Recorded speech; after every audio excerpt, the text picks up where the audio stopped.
And welcome, everyone. We are so excited that you're here. This is Lori Probstorfer with One Hope Wine, and I am very excited to introduce Sally Edgerly, also with One Hope Wine, to present to you Meet One Hope. So I'm going to go ahead and put my mute on, and Sally, you are in charge. Okay, well, welcome everybody. I'm super excited to be here, and I actually invited, so I'm a senior director with One Hope. I started exactly 2 years ago, actually, and I invited Liz to join me in presenting tonight because she is everything that is the best kind of attitude that you can have to be in this business. Like, no matter what her team is doing, and no matter what is going on in her life, Liz hits her director number. She does not get discouraged. She's in it for the long haul, and she just knows that no matter, some months might be hard and others might be amazing, but that doesn't affect how she performs and her attitude. So she's a lead director on my team. Um, and she has been with One Hope since August 2020. And I just love her. And I thought that having a couple of perspectives on this call and sharing a couple different stories, and people coming from different backgrounds might be all the more helpful for people. So Liz and I, we're going to kind of walk through what this opportunity is meant to us, because what it could mean to you. And we wanted to try and address some of the typical concerns and questions that we run into when we're discussing this opportunity with people, and then share a little bit about our personal journeys. So hopefully by the end of all that, you guys might have some questions, but you'll also have a pretty solid understanding of what this opportunity is, because it's incredible. Um, so we wanted to start just with some of the highlights of what it is meant for us in our personal lives. One obvious one is meaningful income. I was a mom who wanted to make money and not go back to an office as an attorney, which I was before I had kids. But I was ready to provide meaningful income to my family. And I made a deal with myself to see if I could make this opportunity work instead of going back to an office. And that meant making real money doing this. And specifically, I set the mortgage $4,500 as my goal. And I reached that and I surpassed that. Um, and it can be whatever income you want it to be. I mean, I remember the first real big thing I treated myself to was a Peloton. But since I've taken my family on vacation, like, you guys can use this, it is real money. So whether you do it part-time and it pays a couple bills or it pays for the groceries, or whether you do it full-time and you're looking to pay the mortgage, this opportunity provides real money. And I know people sometimes are scared to talk about money, but if you're looking for an extra stream of income, this is a great one. And the other thing, and I just touched upon it, but the flexibility is huge for me. Having 3 kids, I need the flexibility. If my kids need to be picked up from school, or they're homesick, or during COVID, they're home all the time, homeschooling. This is a job that I do personally, totally on the go. I do a lot of it on my phone. I do it when I'm sitting in car pickup at school. I do it when I'm sitting on the sidelines at practice. I do it focused when they're at school, but like it's something that you can really do on the go, fire off those messages, do a post, snap fun pictures wherever you are. So for me, the flexibility was enormous. I can't fathom going back to a full-time office job after having this flexibility. So Liz, I want you to share a couple, what are some things that this opportunity has meant to you in your life? Okay, definitely. For me, actually, well, I was looking for something. Of course, COVID hit, as we all know, last year. And I'd always been searching for something, but let me tell you a little bit of my background. My background is in IT. I've been in IT for over 20 years, and I'm just sick of it. So I've been looking for something that, that I'm passionate about and that also allows me to give back. So last year in August, I came across this opportunity and it was a no-brainer for me because it was wine and it was giving back. I mean, come on. I love wine. I'm passionate about wine and I'm passionate about giving back. You know, my story is my mom passed away from cancer about 8 years ago. And I've always been looking to give back even before then. So I've been trying to find something that I'm passionate about that gives me a lot of pleasure, but that I can also use to help out a lot of different organizations, knowing that I don't have time to go to each and every organization because I do have a full-time job that's since it's IT, I'm all day, every day, even throughout the weekend. So when I found this, I was like, yes, thank you, Lord. Thank you. Wine and giving back. Oh my gosh, yes, I'm in. So, you know, it was just a no-brainer. And if you are passionate and love to give back as I do, trust me, stay with this. And when you talk to people about this, definitely bring out the charity aspect of it because of that, I've been able to give so much back, more than I could ever even thought that I could. And I'm enjoying wine. I'm enjoying wine every day. I've converted my hubby and my brother into wine drinkers and even more, you know, and I have fun with this. I do lives. I just have a ball with it. So that's my story. Don't let me, I'll start talking all day about this because I love this so much. No, but you raised such a good point. I mean, it's a opportunity that brings so much fun and fulfillment at the same time that you are making a difference and earning money. So it's like, it's literally, so it's personally fulfilling. It's fun. Liz does this like amazing, hilarious live situation it's every Thursday, right? Thursday, yeah. My Taste the Flavor of Hope Thursdays. I love her. And like, My VIP group, yeah. You find like your own style, you know? So Liz does her group and she's hilarious and she posts these funny things in it. I have my own fun with it where like I'm that person who takes ridiculous pictures in like pink frilly skirts with sparkly bottles celebrating. Like it is something that is fun and serious at the same time. Like we are really making a difference and we are making money, but we're having a hell of a lot of fun doing it. Yes. In the community, like the people we're doing it with, the relationships we've started, it offers a lot. All right, so let's kind of move on to some of the concerns because if we're being realistic, people have a lot of questions, a lot of concerns. So I'm going to tackle what I think is the biggest one first. The stigma of direct sales. You know, people are like, oh, direct sales. I don't want to pester my friends. I don't want to do that. That's not me. And the thing is like, I'm the anti-salesman. I probably don't follow like any of the tactics that traditional direct sales, you know, like sit down and text 10 of your friends, blah, blah, blah, blah, blah. Like, it's just not me. It's not how I operate. And you don't have to either. There's a lot of ways to work this business that aren't what you consider direct sales, that icky factor that springs right to mind. So the most beautiful thing about it, I think, is unlike skincare, clothes, oils, makeup, jewelry, all that stuff, you're targeting your friends. Like you don't really have a choice. You're targeting females and you're targeting your friends. And you can only use so much costume jewelry, right? Whereas wine and gifts, this opportunity is so much bigger, you guys. Like it applies to men, women, professionals who gift, companies, nonprofits. You can work the fundraising angle. You can work the corporate gifting angle. And yes, of course, you're still doing wine tastings and having a blast with your friends, but the pressure is not there. The pressure is not on your friends, you know, like there's a lot of different ways you can work this opportunity that I think get sort of the ick factor, you know. I mean, my team's had massive corporate sales this holiday season. I had a $26,000 one last month. One of my teammates is finishing up a $22,000 one right now, like today. So it's a different opportunity, I promise you, than just your standard female direct sales that gives all of you guys that like ugh, the feeling. Just like get rid of it right now.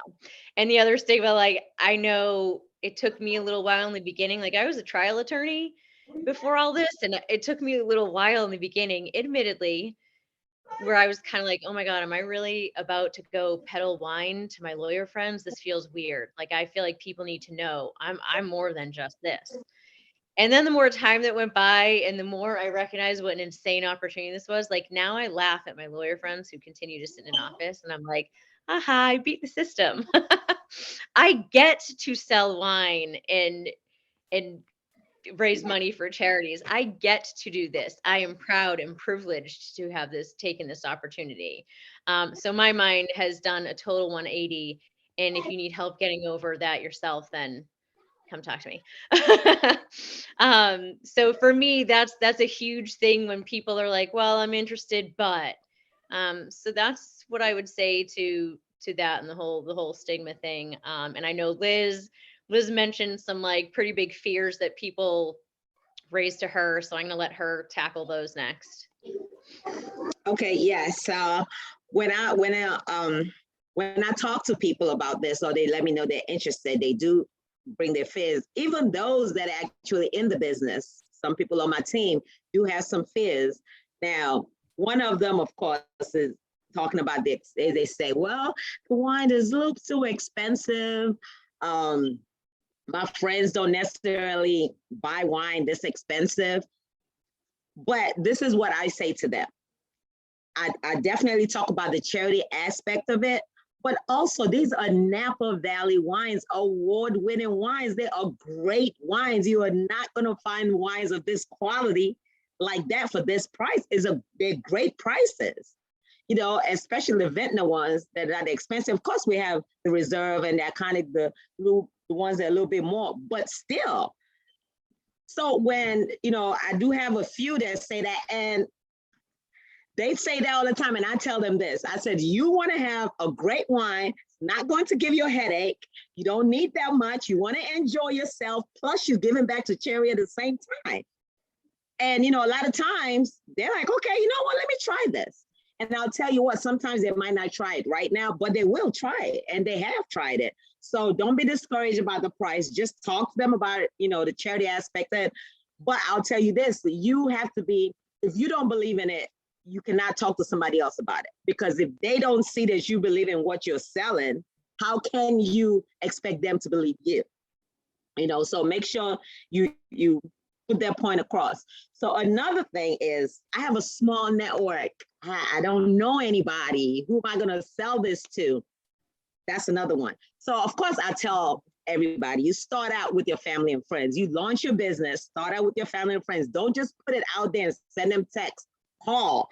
I called everybody I know. I called people that I know don't even drink.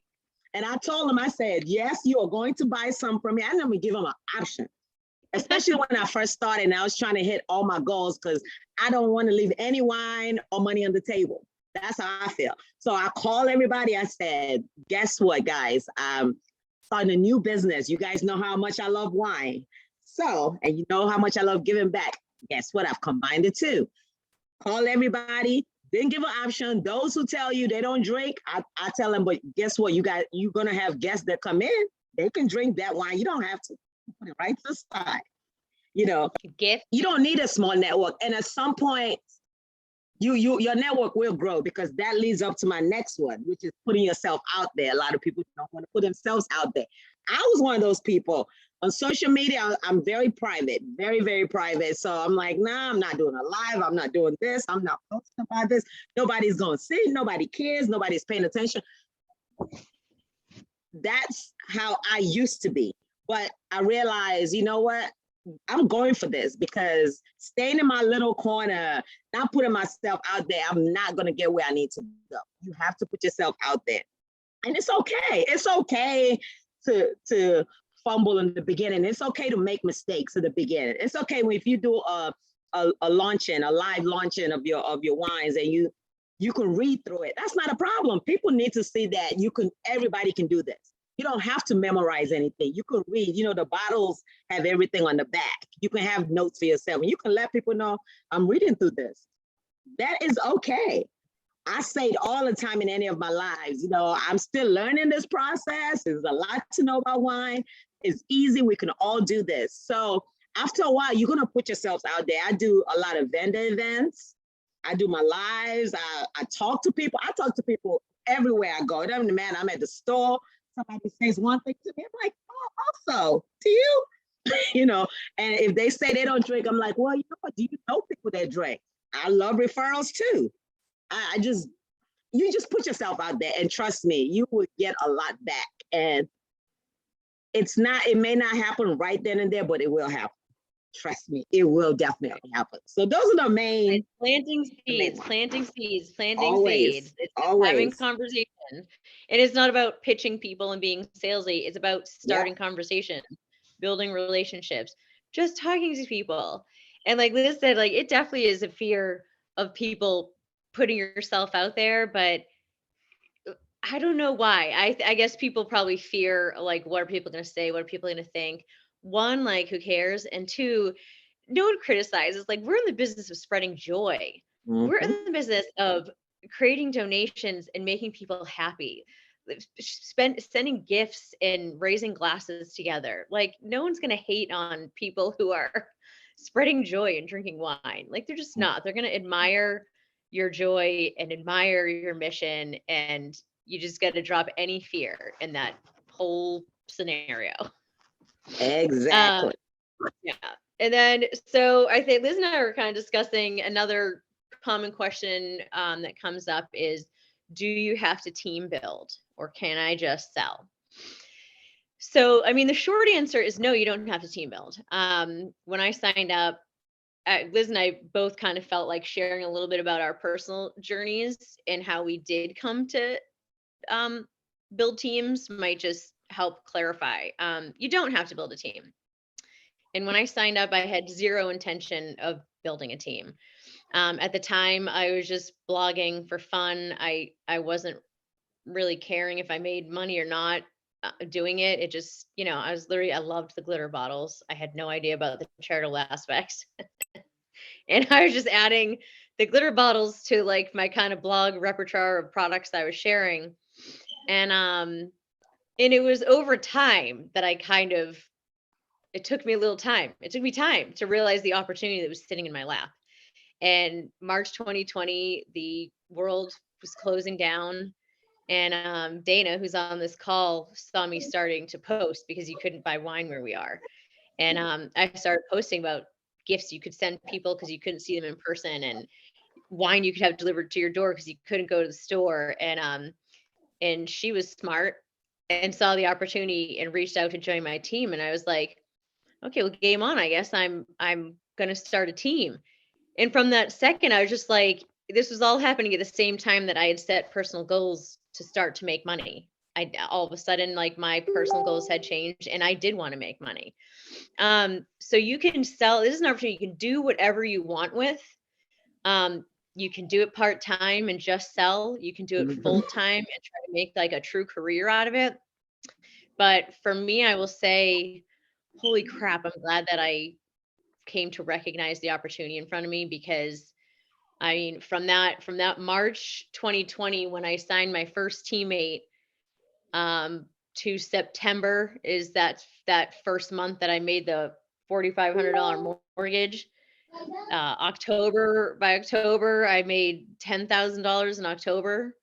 And I made senior director by that October, like all within 6 months of starting a team.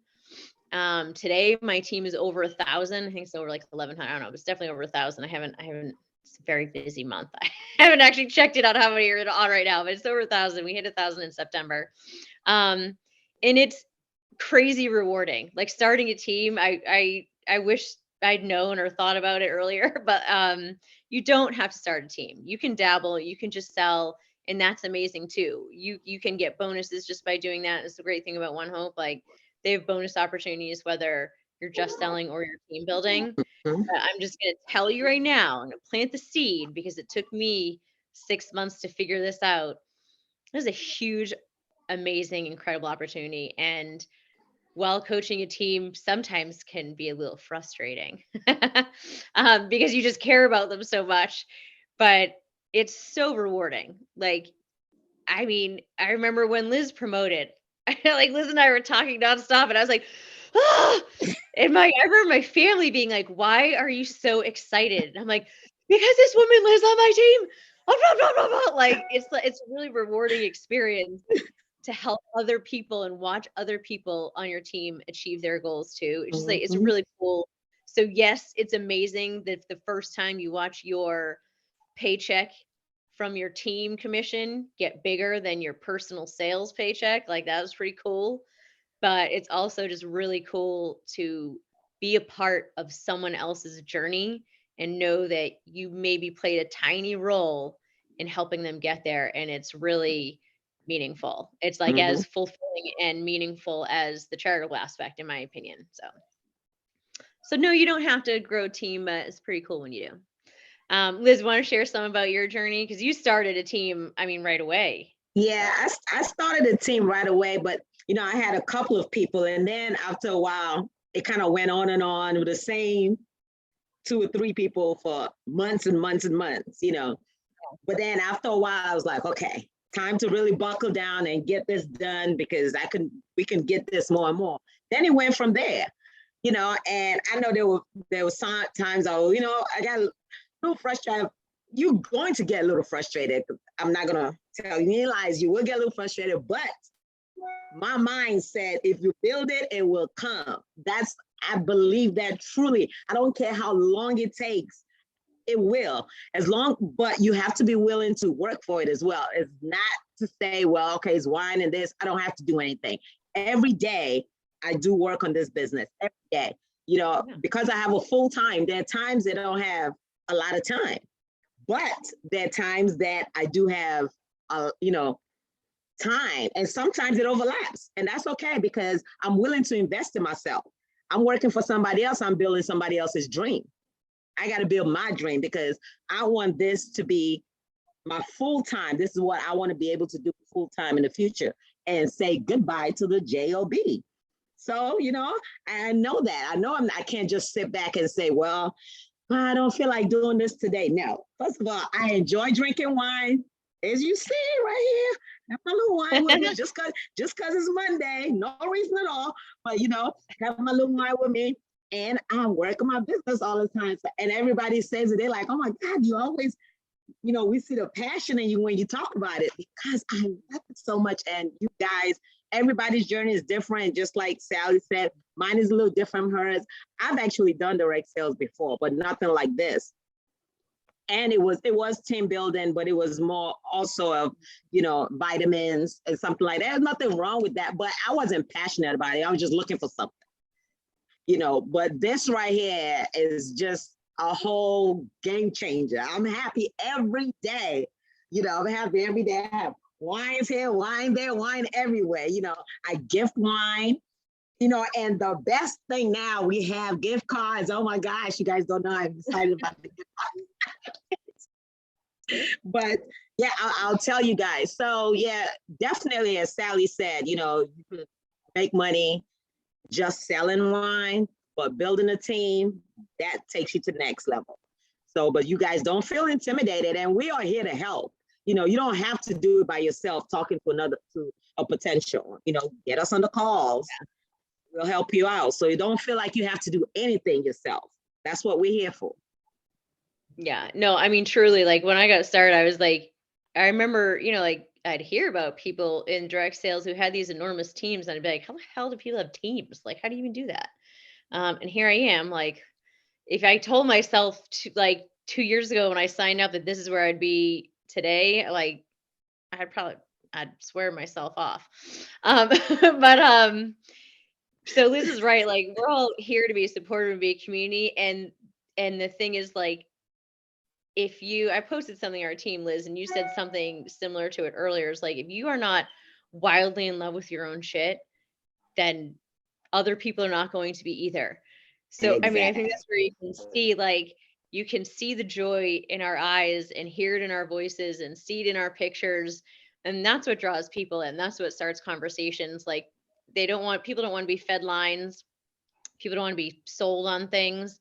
Yeah. But when people just see the joy or the passion that you're genuinely experiencing, things just happen more naturally. It's not this forced salesy thing. It's just if it's more natural.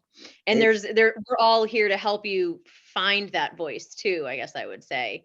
And Yep. help you figure out like what is the comfortable way for you to sell, what's the natural way for you to build.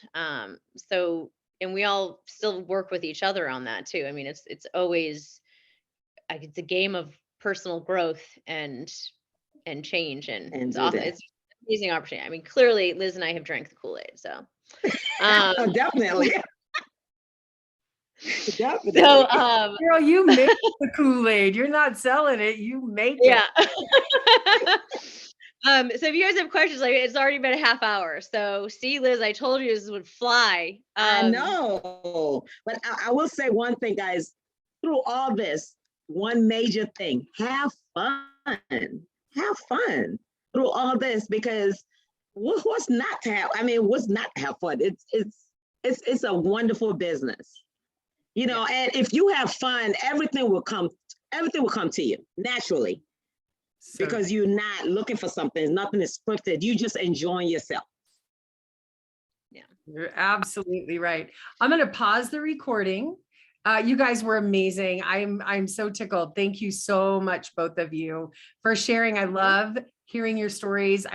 Liz, I had never heard your story, so I really loved hearing how this all evolved for you. You are infectious with your joy, and I can see why everybody is drawn to you. So thank you so much. I am going to pause the recording right here.